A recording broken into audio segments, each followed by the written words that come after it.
Sobat Rani, aku kembali lagi vlogku karena tadi aku sempat bikin vlog tapi ternyata nggak tahu HP tiba-tiba jatuh sehingga aku harus mengulang dari awal dan menjelaskan tentang yang aku bikin tadi.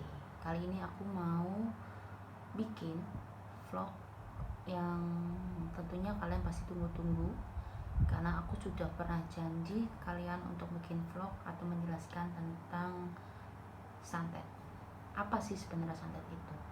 Oke, nggak usah berlama-lama lagi. Aku akan menjelaskan satu persatu. Di sini aku tidak mau menjelaskan yang secara terlalu mendetail banget.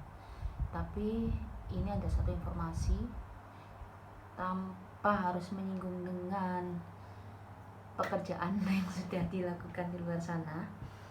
Teman-teman yang mungkin pernah mengalami atau yang pernah ngirim atau apa, aku ini hanya memberikan informasi yang mana informasi ini kemungkinan bisa bermanfaat untuk kalian semuanya.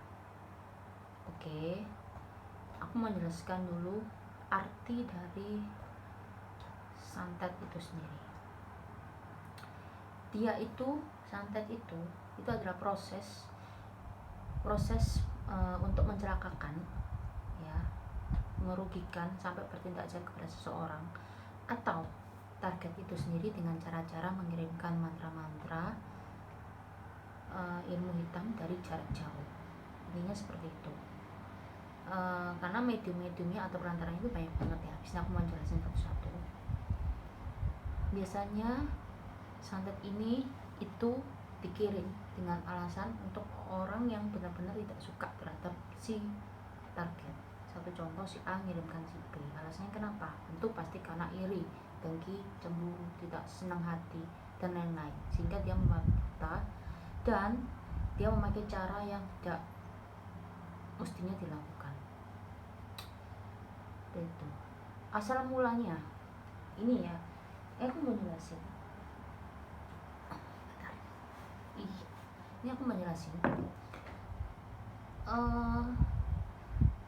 Aku dapat info ini kan dari teman-teman aku kemarin. Aku minta informasi mereka dari berbagai sumber, dari web browsing iya, dari Instagram iya, dari WA, semua, dan aku kumpulkan satu-satu, aku rangkum di sini. Ilmu ini itu sebenarnya sudah ada sejak zaman sebelum agama masuk ke dalam Pulau Jawa. Jadi orang zaman dulu itu mempercayai bahwa kepercayaan ini itu bisa melindungi alamnya. Ya, cara berpikir simpelnya seperti itu. Karena dulu kan belum ada agama masuk ke dalam Pulau Jawa ya, Islam, Kristen, Hindu, Buddha, seperti itu belum ada. Sehingga kepercayaan ini sering digunakan mereka untuk menjaga alamnya gitu. Lalu beriringan dengan perkembangan zaman, banyak sekarang itu orang-orang yang tidak percaya dengan adanya santet atau guna-guna atau yang lainnya. Ya memang lah, karena teknologi masuk ke dalam Indonesia itu juga dibawa oleh bangsa asing kayak India, Belanda, Jepang, dan lain-lain. Banyak kasus ya yang masuk ke aku, banyak kasus mereka menceritakan hal-hal yang tidak wajar. Aku tidak bisa menyebutkan namanya dan kasusnya sedetail apa, tapi yang jelas dari beberapa temanku itu yang juga dia mengalami hal yang sama. Satu contoh, ada yang bilang tiba-tiba perutnya dia sakit, jantungnya dia sakit, kepalanya dia sakit tanpa wajar, dan itu di jam-jam yang tertentu. Biasanya tanda-tandanya itu, aku ngomong tanda-tandanya dulu ya.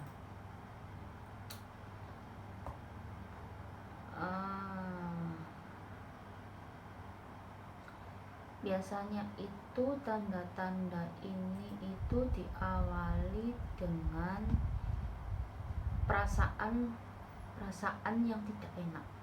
Sorry ya, ini aku sambil baca ya di laptop ya, karena HP ini kan aku bikin vlog. Tanda-tanda yang tidak enak hati, misalnya orang yang memang dia mempunyai kepekaan yang sangat tinggi, itu pasti sangat peka sekali, apalagi hal-hal yang berbau seperti itu. Biasanya dia merasakan hal yang janggal dalam dirinya dia. Satu contoh, apalagi ini yang menjelang maghrib ya, menjelang maghrib, karena cara kerjanya pun itu mulai dari jam 6 sore maghrib, setengah 6, jam 6 sampai jam 12 malam, dan dia melanjut sampai jam 3 pagi. Makanya kenapa orang zaman dulu itu tidak pernah dia tidur di bawah jam 6 sore atau di atas jam 12 malam gitu. Jadi kadang kalau dia udah ketiduran banget itu ya paling enggak jam 9, jam 10, jam 11 bangun gitu, karena dia harus istilahnya prihatin lah orang Jawa bilang ya. Lalu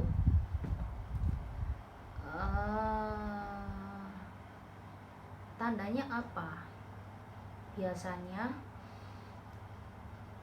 perasaan gelisah di jam-jam tertentu, lalu badan semua capek semua, wis sakarepmu, pegal-pegal kabeh. Orang bilang itu tidak menentu, jadi moody, menyebabkan dia moody banget. Terus sering bermimpi, sampai hal yang ekstrim dia bisa muntah darah sampai mengeluarkan barang-barang yang dikirim dari pengirim. Oke. Lalu tenggorokan itu sering gatal, bisa ada yang kalau misalnya dia dikenain di paru-parunya atau di jantung atau apa, itu kadang ada yang hubungan dengan anatomi sih. Ini seakan-akan kayak penyakitnya itu kayak ya lempeng aja gitu. Terus tanda-tanda lain itu adalah mencium aroma bau-bau yang tidak wajar. Satu contoh, di sekitar kalian tidak pernah menanam kembang melati, kembang mawar, kembang kamboja, tiba-tiba bau gitu, ada bau ya, dan itu tidak terus menerus, jadi berjangka. Jadi misalnya 1 menit 2 menit hilang, ntar timbul lagi hilang, kayak gitu terus. Itu biasanya tanda seperti itu. Nanti aku jelaskan ya bagaimana cara kerjanya.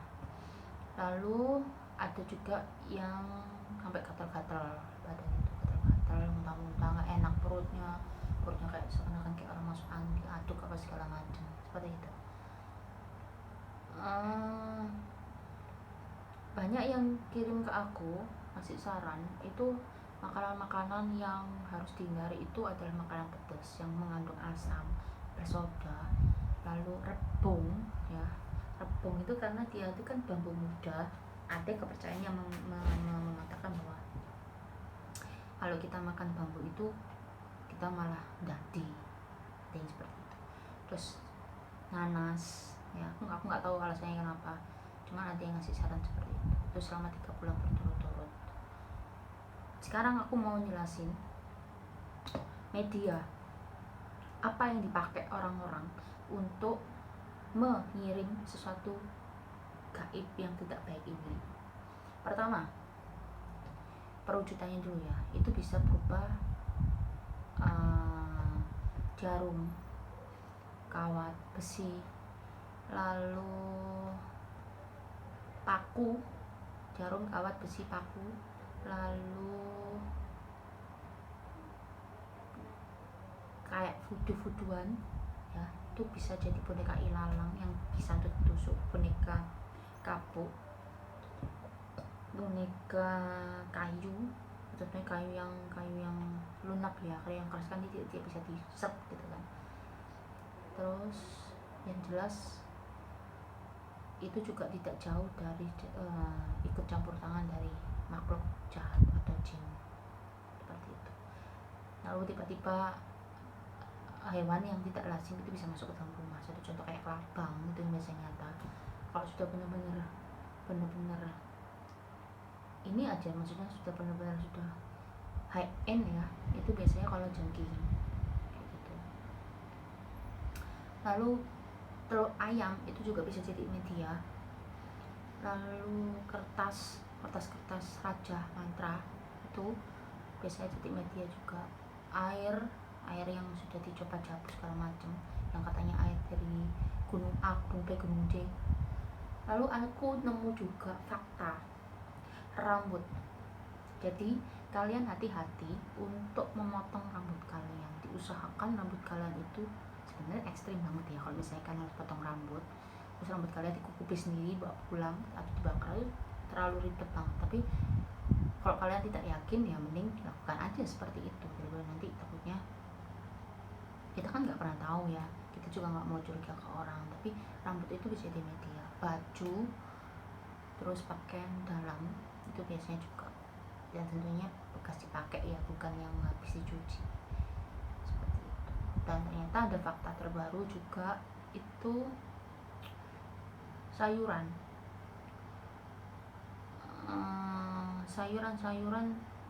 dan buah-buahan yang tentunya ini orang yang mengirimkan santet ini harus menemui korban, dan biasanya pengirim ini membuat korban meninggal dengan istilahnya wajar, jadi memakan sayuran dan buah-buahan itu tadi. Anggapannya korbannya meninggal karena terkena sayuran beracun, padahal sebenarnya kalau dipikir, masa sih kita makan paprika aja kita mati, masa sih kita makan yang namanya kayak pare itu kita mati, kan gak mungkin gitu kan. Tapi ya mungkin sasaran yang memang sebenarnya kayak pare itu kan banyak getahnya kan, jadi kayak keracunan atau apa, bisa seperti itu. Terus foto, hati-hati kalian kalau masang DP kayak WhatsApp atau bisa dibilang apa ya, Facebook atau foto-foto yang kalian pernah pasang, itu bisa jadi di screenshot, disimpan dia untuk bahan seperti itu. Lalu cara kerjanya adalah semua ilmu yang masuk ke dalam aku bisa bilang ilmu-ilmu kayak pelet, santet, teluh atau apalah ya, itu biasanya itu masuknya di hari naas kalian. Jadi contoh gini, kalian punya satu rahasia yang tidak bisa dibicarakan ke orang lain, yaitu weton. Menurut orang Jawa, kenapa weton itu bisa digunakan? Karena dia adalah puncak kunci kalian yang kalian nggak bisa memberitahu ke siapapun juga, termasuk orang tua kalian, kecuali orang tua kandung ya. Contohnya ibu itu kan nggak mungkin dong, kalau benar-benar sudah apa ya namanya, sudah pakem banget, sudah benar-benar ini ya nggak tahu lagi gitu. Tapi biasanya orang itu ngitnya lewat weton, jadi ada hitungannya. Lalu weton ini akan dicari, misalnya Sabtu Kliwon, Jumat Wage, Selasa Pahing kayak gitu, Kamis Pon kayak gitu, atau Selasa Wage ya. Terus lalu apa ya, kayak ya Senin Kliwon atau apalah, itu bisa dipergunakan untuk mencari kelemahan kalian. Jadi kalian berhati-hati di luar sana, jangan sampai membocorkan rahasia pribadi yang paling pribadi seperti itu. Dan biasanya ilmu itu kalau misalnya dia foto atau apa tidak ada ya, aku anggap semua tidak ada foto orang harus macam itu ya, lewat itu tadi foto tadi. Jadi diambil hari naasnya, lalu sang paranormal sendiri itu mengirim di waktu-waktu tertentu, apalagi terutama jam 6. Kalau kalian merasa kegelisahan jam 6, wah itu perlu berhati-hati ya, karena kegelisahan itu kan hanya kalian sendiri yang tahu ya, itu wajar atau tidak. Setidaknya ya bisa termasuk dalam hal-hal yang kok gak sabar ini gitu ya, orang Jawa bilang seperti itu. Lalu ada yang ngasih informasi, biasanya jam 6 sore masuk. Tadi jam 6 sore itu masuk ya, dia parkir. Contohnya kalau parkir ya benar-benar dia tidak bekerja dulu, jadi jam 6 sore ini. Lalu setelah jam 12 malam sampai jam 3 pagi itu adalah waktu bekerjanya ilmu itu. Jadi biasanya orang-orang yang terkena itu biasanya jam 6 sore tuh, kok aku tiba-tiba kelihatan saklebatan, aku tiba-tiba kok ini, aku tiba-tiba kok gitu, kok bisa banget hatiku itu kayak gitu. Terus nanti kak jam 12 malam ketika dia tidur, dia tuh kayak gini, tidur gitu tiba-tiba kayak gelagap gitu. Nah itu perlu dicurigai, dan itu ilmunya tuh masuk biasanya kok seperti itu. Tapi kalau kalian prihatin, biasanya di atas jam 12 atau paling enggak jam 4 itu baru kalian bisa tidur. Karena istilahnya jam rawan ya, itu antara jam 12 sampai jam 12 malam sampai jam 4 pagi. Seperti itu. Tentunya juga harus dilandasi dengan beribadah yang kuat, karena kita semua juga punya keimanan masing-masing. Karena orang tidak mungkin hanya melempar kalau dia tidak tahu kelemahan kita. Jadi jangan sampai mereka tahu, benar-benar tahu. Contohnya kayak ya kalau punya kebiasaan apa ya jangan terlalu diumbar, maksudnya kayak hal-hal yang menurut kalian sepele, misalnya kamu datang hari apa gitu, oh minggu misalnya gitu. Jangan, jadi buat aja dipencengin aja gitu, karena itu bener-bener yang nggak epic banget gitu loh. Dan orang yang bisa mengirimkan itu tergantung dari mahalnya dia. Ketika ada yang sampai setahun, 2 tahun, 3 tahun, 4 tahun, nanti sampai 10 tahun. Kalau yang tingkatan menurut paranormal yang biasa-biasa ada ya paling cuma ya sebulan 2 bulan selesai.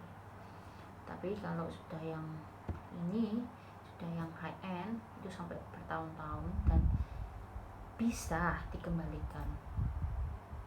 Asal ada caranya. Bagaimana Mbak Rani caranya?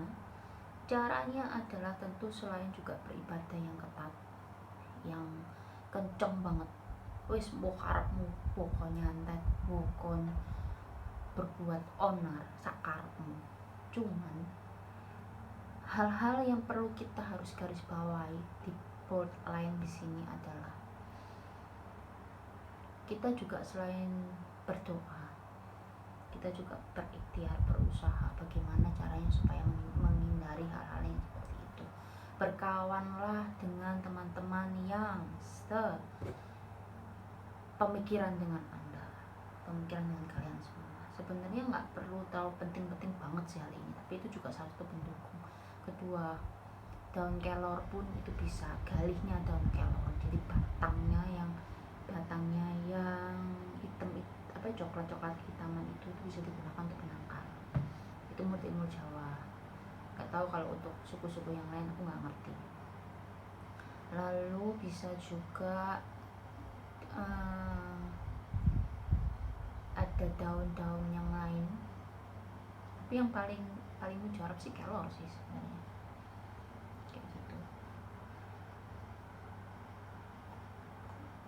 Kemarin itu aku dapat berita, ada yang tanya ke aku, Mbak, aku kemarin itu kok ngeliat si Mas Poci ya. Si Mas Poci, wow, Poci ya, itu salah satu media. Jadi macam-macam, ada yang kayak gendruwo, mercon ya. Lalu Mbak Kay itu juga bisa dia. Dan kebanyakan orang barang yang seperti itu tidak kembali ke pengirimnya, karena mereka sudah dibayar mahar, istilahnya pekerja. Jadi kalau misalnya tidak berhasil, dia pasti akan kena marah. Sampai jalan dia harus dibuang, dilempar ke tempat yang tidak semestinya, sehingga itu juga menyusahkan mereka ya. Jadi tetaplah kalian, meskipun kamu dilempar kayak apa, tetaplah berbuat baik, jangan membalas, karena ilmu yang seperti ini itu akan berbalik ke kalian sendiri jika kalian melakukannya. Itu pasti, tidak mungkin itu bisa direntang hitungan tahun atau bulan atau hari atau minggu, itu bisa seperti itu. Lalu nanti next vlog aku akan menjelaskan bagaimana tentang permainan-permainan yang ada di Pulau Jawa. Nah, ini mitos atau fakta ya. Tunggu aja, nanti aku akan kirim ke kalian untuk vlog selanjutnya. Untuk vlog yang masalah santet ini aku endkan dulu, karena banyak kalau kita ngomong masalah hal ini kan itu seperti kita ngomong dengan antariksa gitu ya, ngomong tentang antariksa besar banget keilmuannya. Tapi aku akan kupas sebisa mungkin, mengkupas secara apa ya, secara simple sehingga kalian mengerti apa sih santet itu. Oke, tetap di vlog Rani, sampai jumpa di vlog Rani selanjutnya. Ciao.